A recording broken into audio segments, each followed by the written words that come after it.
Hello viewers, অচেতদার free coaching চ্যানেলে তোমাদের সকলকে স্বাগত জানাই। আজকের এই ভিডিওতে তোমরা যারা ক্যালকাটা ইউনিভার্সিটিতে বিএ হিস্ট্রি জেনারেল বা পাশে থার্ড সেমিস্টারে পড়ছো, তোমাদের যে এমডিসি 3 পেপারটি রয়েছে, এই পেপারটির সাজেশন 2025-এর সাজেশন নিয়ে আলোচনা করব। দেখো, এই পেপারটির যে সিলেবাস রয়েছে সেই সিলেবাস নিয়ে বিস্তারিত আলোচনা আমি এর আগের একটি ভিডিওতে করেছি। সেই ভিডিওটির লিঙ্ক দেওয়া থাকবে এই ভিডিও ডেসক্রিপশন বক্সে, তোমরা অবশ্যই ভিডিওটা দেখে নিও। তাহলে তোমাদের এই পেপারের যে সিলেবাসটা কি রয়েছে, আদি মধ্যযুগের ভারতের উপরে যে সিলেবাসটা তোমাদেরকে রয়েছে, তোমরা খুব ভালোভাবে এটা বুঝতে পারবে। তো এখন এই ভিডিওতে আমরা সাজেশন নিয়ে দেখব।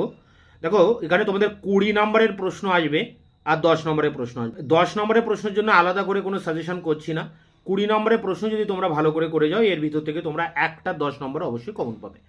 তা প্রথমে যে প্রশ্ন রয়েছে, দেখো, গুপ্ত সাম্রাজ্যের পতনের কারণগুলি আলোচনা করবে। ভেরি ভেরি ইম্পর্টেন্ট, 100% আসবে। পরেটি গুপ্ত যুগকে সুবর্ণ যুগ বলা হয় কেন? এই দুটোর মধ্যে একটা শিওর আসবে। তোমরা প্রথমটা ভালো করে করবে এবং পরেরটা সাপোর্টে করে রাখবে। পরেরটি দেখো, পল্লব স্থাপত্য ভাস্কর্য শিল্পের উপর প্রবন্ধ লেখো। দেখো, এখানে একটা টিক চিহ্ন দেওয়া আছে, অর্থাৎ এই প্রশ্নের উত্তর আমি ইতিমধ্যে চ্যানেলে আপলোড করে দিয়েছি, তারও লিঙ্ক দেওয়া থাকবে ভিডিও ডেসক্রিপশন বক্সে। এবং এখানে সাজেশনের যেসব প্রশ্ন আমি তোমাদের সামনে আলোচনা করছি, প্রতিটা প্রশ্নের উত্তর তোমরা একের পর এক আমার চ্যানেলে পেয়ে যাবে। পরেরটা দেখো, 4 দাগে, শশাঙ্কের অধীনে একটি আঞ্চলিক শক্তি হিসেবে গৌড়ের উত্থান আলোচনা করো। পরেরটি আদি মধ্যযুগে ভারতে শিক্ষার বিকাশে নালন্দা বিশ্ববিদ্যালয়ের ভূমিকা লেখো। দেখো, নালন্দা বিশ্ববিদ্যালয় সাধারণত টিকা প্রশ্ন, এটা কিন্তু 10-এ বা টিকাতে আসার চান্সেস বেশি, 20-তেও দিতে পারে। তো তোমরা এটা ভালো করে করবে, আমি এর উত্তর দিয়ে দেবো। পরেরটি কুষাণ সম্রাট কনিষ্কের রাজনৈতিক ও সাংস্কৃতিক কৃতিত্ব।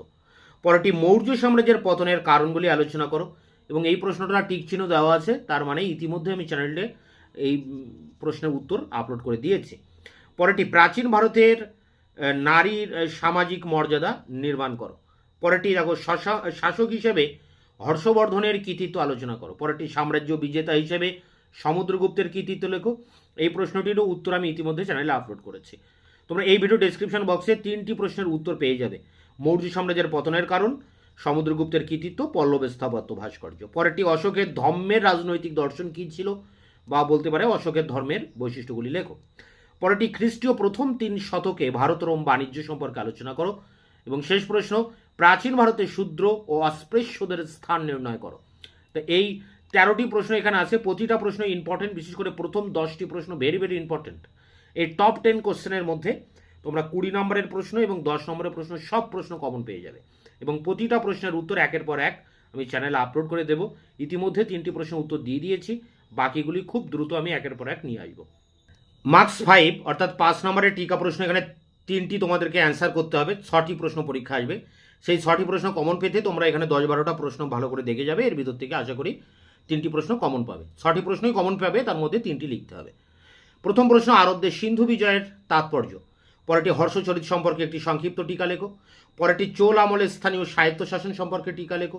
পরেরটি তরাইনের দ্বিতীয় যুদ্ধের গুরুত্ব লেখো।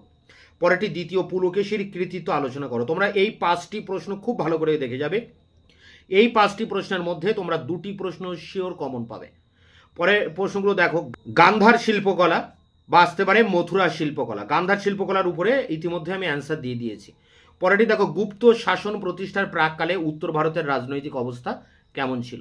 পরেরটি পাল ও সেন যুগের সাংস্কৃতিক জীবন সম্পর্কে লেখো। 9, আদি মধ্যযুগে ভারতে গিল্ডের গুরুত্ব আলোচনা করো। 10, বাকাটকদের উপর একটি টিকা লেখো। 11, শকক্ষত্র রুদ্র দমনের আমলে শক সাতবাহন সংঘর্ষ লেখো। পরেরটি গুপ্ত যুগে নারীদের স্থান নির্ণয় করো। পরেরটি প্রাচীন ভারতের ইতিহাস রচনায় অর্থশাস্ত্রের গুরুত্ব লেখো। এই অর্থশাস্ত্রের উপরে আমি ইতিমধ্যে একটা ভিডিও ক্লাস দিয়ে দিয়েছি। পরেরটি প্রাচীন ভারতের দাস ব্যবস্থা সম্পর্কে মেগাসনিসের বক্তব্য। পরেরটি মৌর্যোত্তর যুগে উত্তর ভারতের নগরায়ণ সম্পর্কে টিকা লেখো। এবং শেষ প্রশ্ন, প্রাচীন ভারতে বর্ণ ও জাতি কি দুটি পৃথক ব্যবস্থা ছিল।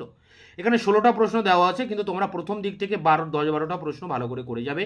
আশা করি এর ভিতর থেকে তোমরা 6টি প্রশ্ন অবশ্যই কমন পেয়ে যাবে। তো এখানকার প্রতিটা প্রশ্নের উত্তর একের পর এক ভিডিও ক্লাসের ভিতর দিয়ে আমি তোমাদের সামনে নিয়ে আসবো। তাই চ্যানেলকে অবশ্যই সাবস্ক্রাইব করে রাখবে, বন্ধুদের কাছে শেয়ার করবে, নিজেদের মতামত জানাবে কমেন্ট সেকশনে। ভিডিওটি ভালো লাগলে অবশ্যই এটা লাইক দেবে।